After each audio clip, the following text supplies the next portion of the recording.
Accountancy next chapter है, accounting ratios या ratio analysis. Start करें हम इस चैप्टर को जल्दी से। पहले रेशो या अनुपात का मतलब समझते हैं। रेशो का मतलब है जैसे एक फिगर को ऊपर लिखा है, नीचे दूसरी फिगर को लिखा, उनको काटा और काट करके आ गया। जैसे मान लो ऊपर 100 लिखा, नीचे 200 लिखा, दोनों को काटा तो आ गया 1:2। तो रेशो या अनुपात देखें, डेफिनेशन यहाँ पर दी गई। अनुपात दो संख्याओं के बीच में संख्यात्मक अभिव्यक्ति है, विक्सन, कैल और बेडफोर्ड के अनुसार। A ratio is an expression of the quantitative relationship between the two numbers। दो नंबर्स के बीच में रिलेशनशिप है और क्वांटिटेटिव रिलेशनशिप, क्वांटिटी है दोनों, और दोनों को काट करके एक छोटी फिगर बनाई जाती है। अब आते हैं रेशो एनालिसिस पर। रेशो एनालिसिस या अनुपात विश्लेषण का मतलब है रेशो का अध्ययन करना और कोई निष्कर्ष निकालना, विश्लेषण या एनालिसिस कहलाता है। Financial statements are analyse and interpreted through the ratios. Final accounts हमारा जो होते हैं उसको स्टडी किया जाता है, एनालाइज किया जाता है, मतलब उसका अध्ययन किया जाता है, इंटरप्रेट करना होता है, उसके आधार पर कोई डिसीजन लेना इन रेशोज़ के माध्यम से। रेशोज़ के माध्यम से तुलनात्मक व महत्वपूर्ण निष्कर्ष निकाले जा सकते हैं। निष्कर्ष मतलब डिसीजन, तुलनात्मक मतलब तुलना की जा सकती है कि हमारी कंपनी की रेशो इतनी है, दूसरी कंपनी की रेशो कितनी है। डिटेल में हम आगे पढ़ेंगे। जब रेशो बनाई जाती है, जैसे एग्जांपल हमने लिया कि 10,000 ऊपर लिखा, 20,000 नीचे लिखा, दोनों को काटा तो ये आ गया 1:2। इसका मतलब है हमने बड़ी संख्याओं को सरल बना दिया, संक्षिप्त बना दिया, छोटा बना दिया, बोधगम्य बना दिया। बोधगम्य मतलब आसानी से समझने योग्य। दो या अधिक संख्याओं के बीच में अर्थपूर्ण संबंध यहाँ पर स्थापित किया जाता है।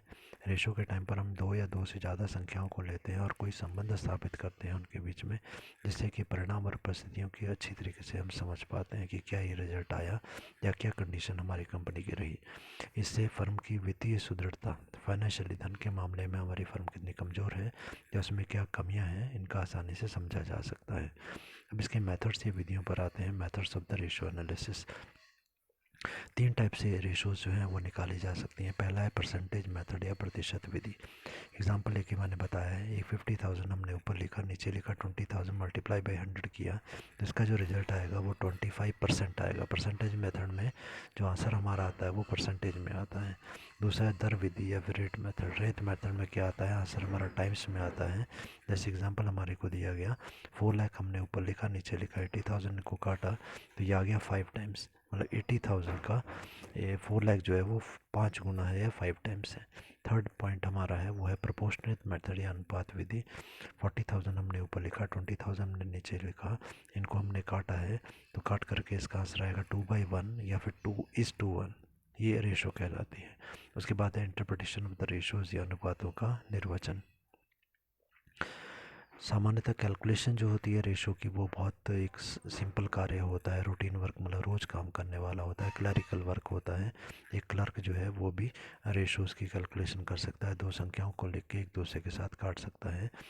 पर इनका इंटरप्रिटेशन जो होता है, इसका जो अर्थ निकालना होता है वो बहुत मुश्किल कार्य होता है, डिफ़िकल्ट होता है। It needs an expertise, understanding and the foresightedness. इसके लिए बहुत ज़्यादा एक्सपर्ट होना चाहिए आदमी को, कुशल होना चाहिए, अंडरस्टैंडिंग उसकी बहुत कुशल होनी चाहिए और भविष्य को ध्यान में रखने वाला भी होना चाहिए। तब रेशोज़ का निर्वचन में पॉइंट्स लिखेंगे, कितने प्रकार से रेशोज़ को हम जो है इंटरप्रेट करते हैं, इसके आधार पर बताते हैं। तो पहला पॉइंट हमारे को दिया गया कि सिंगल रेशो, व्यक्तिगत अनुपात। सिंगल रेशो का मतलब होता है जहाँ पर केवल एक ही रेशो का अध्ययन किया जाता है, उसी के आधार पर कोई निष्कर्ष निकाला जाए। सेकंड पॉइंट हमारा है समूह अनुपात या ग्रुप रेशोज़। समूह अनुपात या ग्रुप रेशो का मतलब है जहाँ पर काफ़ी सारी रेशोज़ निकाली जाती हैं, एक ही टाइप के ग्रुप की रेशोज़ निकाली जाती हैं, ताकि हम उससे कोई ज़्यादा अच्छे से क्लियर मीनिंग उसका जो है वो लगा सकते हैं। और एक से ज़्यादा रेशोज़ और सभी रेशो एक ही बात बता रही हो तो हमारा जो डिसीज़न होगा वो ज़्यादा ठोस होगा, ज़्यादा सही होगा। नेक्स्ट है उसमें प्रोजेक्टेड रेशोज़ या प्रक्षिप्त अनुपात। प्रोजेक्टेड रेशोज़ का मतलब होता है, प्रक्षिप्त का मतलब होता है जो भविष्य के लिए बनाई जाती हैं। तो ये रेशोज़ भविष्य के बारे में हमारे को बताती हैं, भविष्य का हम पहले से अनुमान इसमें लगाते हैं और ये इसे कंट्रोल करने में भी हमारी को मदद करती है, क्योंकि इनके आधार पर स्टैंडर्ड्स बनाए जाते हैं। कंट्रोल चैप्टर बिजनेस स्टडीज़ में हम डिस्कस कर चुके हैं कि कंट्रोल करने से पहले कुछ स्टैंडर्ड्स बनाए जाते हैं, तो ये स्टैंडर्ड इन प्रोजेक्टेड रेशोज़ के आधार पर ही बनाए जाते हैं। फोर्थ पॉइंट हमारा है हिस्टोरिकल कंपैरिजन या ऐतिहासिक तुलना। सामान्यतः जब तुलना की जाती है, मिलाया जाता है, तो वर्तमान की गत अनुपातों से तुलना की जाती है कि इस बार हमारी प्रॉफिट की रेशो इतनी आई, पिछले साल हमारा कितना प्रॉफिट था। तो हम देखेंगे दोनों का प्रॉफिट रेशो के आधार पर बढ़ा या कम हुआ। यहाँ यह जानना कि निष्पादन व वित्तीय स्थिति में सुधार हुआ है, कमी हुई है, यथावत रही है। निष्पादन मतलब हमारी कंपनी की परफॉर्मेंस, कार्यप्रणाली, कार्यकुशलता, प्रॉफिट्स की हम यहाँ पर बात करेंगे। तो निष्पादन या प्रॉफिट हमारा बढ़ा या कम हुआ। वित्तीय स्थिति, धन की स्थिति जिसमें हम एसेट और लायबिलिटीज़ की बात करेंगे, वो हमारी बढ़ी या कम हो गई या फिर वैसी की वैसी ही रही। और फिफ्थ पॉइंट है हमारा इंटर फर्म कंपैरिजन या अंतर फर्म तुलना। इंटर फर्म कंपैरिजन का मतलब होता है अपनी फर्म का या अपनी संस्था का दूसरी संस्थाओं के साथ में तुलना करना। नेक्स्ट टॉपिक हमारा है objective of the ratio analysis या अनुपात विश्लेषण के उद्देश्य क्या है। पहला दिया गया मेजरिंग प्रॉफिटेबिलिटी या लाभप्रदता को मापना। हमारी फर्म कितना प्रॉफिट अर्न कर रही है, कितना प्रॉफिट कमा रही है, ये हम रेशोज के द्वारा नाप सकते हैं। डिटरमाइनिंग ऑपरेशनल एफिशिएंसी, परिचालनात्मक कुशलता का निर्धारण करना। परिचालन या ऑपरेशन का मतलब है कितनी कुशलता के साथ हमारा बिजनेस चल रहा है, ये भी रेशो के द्वारा हमें पता चलेगा। थर्ड पॉइंट है assessing solvency of the business, व्यवसाय की शोधन क्षमता का मूल्यांकन करना। शोधन क्षमता या सॉल्वेंसी पोजीशन का मतलब है क्या हम लोगों के जो पैसा देना है हमने वो दे पाएंगे या नहीं दे पाएंगे, ये हमारी शोधन क्षमता कहलाती है। इसका पता हमारे एसेट्स और लायबिलिटीज से चलता है। यदि हमारे एसेट्स लगातार बढ़ रहे हैं और लायबिलिटीज़ हमारी कम हो रही हैं तो हमारी शोधन क्षमता या सॉल्वेंसी पोजीशन अच्छी हो रही है। फोर्थ पॉइंट है मेजरिंग द फाइनेंशियल पोजीशन, वित्तीय स्थिति को मापना।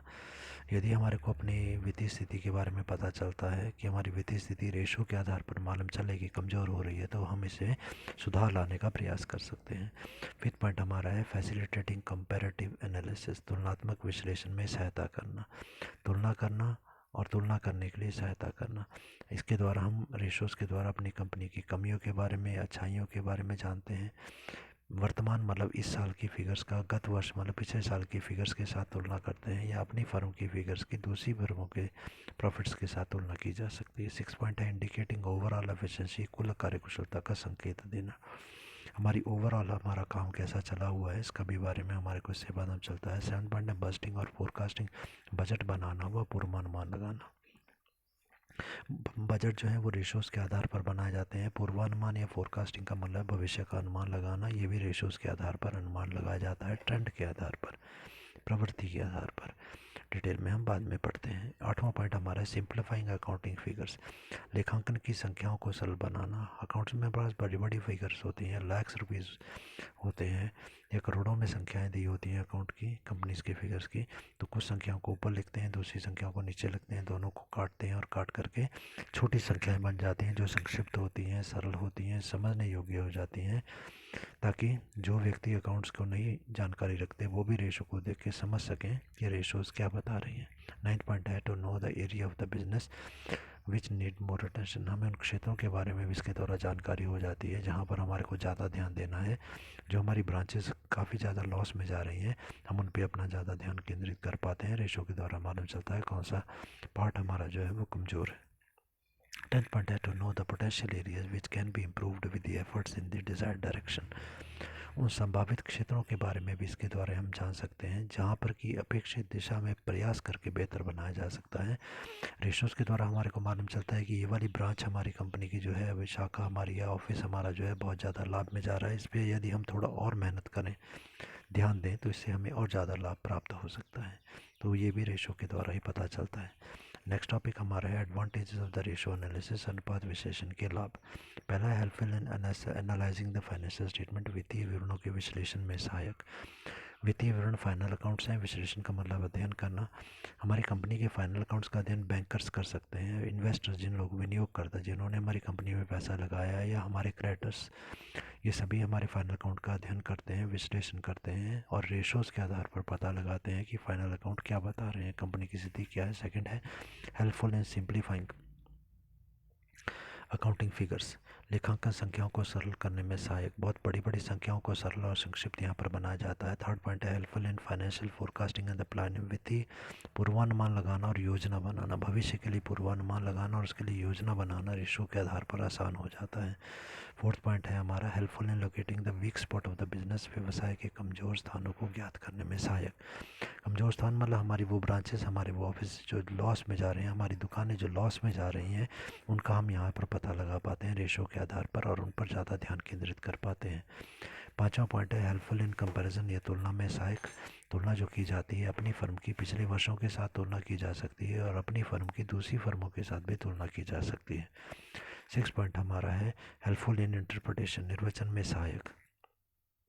इंटरप्रिटेशन या निर्वचन का मतलब होता है किसी चीज़ का अध्ययन करना और उसके बारे में बताना। रेशोज़ के आधार पर हमारी कंपनी की सुदृढ़ता और दुर्बलता का पता चलता है, कहाँ पर हम ज़्यादा स्ट्रेंथ हमारी है, कौन सी ब्रांच हमारी स्ट्रेंथ में है और कहाँ पर हमारी कमी है या दुर्बलता है।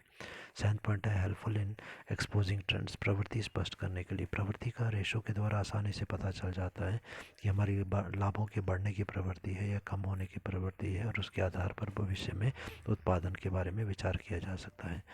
आठवां पॉइंट है हेल्पफुल इन कंट्रोलिंग या नियंत्रण में सहायक। जो हमारी रेशोज़ होती हैं इसके आधार पर हम भविष्य के लिए स्टैंडर्ड फिक्स करते हैं और उन स्टैंडर्ड के आधार पर फिर कंट्रोल जो है वो किया जाता है। नाइन्थ पॉइंट है helpful in measuring the financial strength, वित्तीय क्षमता या वित्तीय हमारी सुदृढ़ता के बारे में इसके द्वारा पता चलता है। फाइनेंशियली हम कितने स्ट्रॉन्ग हैं, क्या हमारे एसेट्स पिछले वर्ष के मुकाबले में बढ़ रहे हैं या कम हो रहे हैं और लाइबिलिटीज़ की क्या पोजीशन है, वो बढ़ रही है या कम हो रही है। 10th पॉइंट हमारा है helpful in comparing the efficiency, कार्यकुशलता की तुलना करना। कंपेयरिंग एफिशिएंसी कार्यकुशलता का मतलब है कैसे हमारी कंपनी कितनी कुशलता से काम कर रही है और यहाँ पर कुशलता का मतलब लाभों से।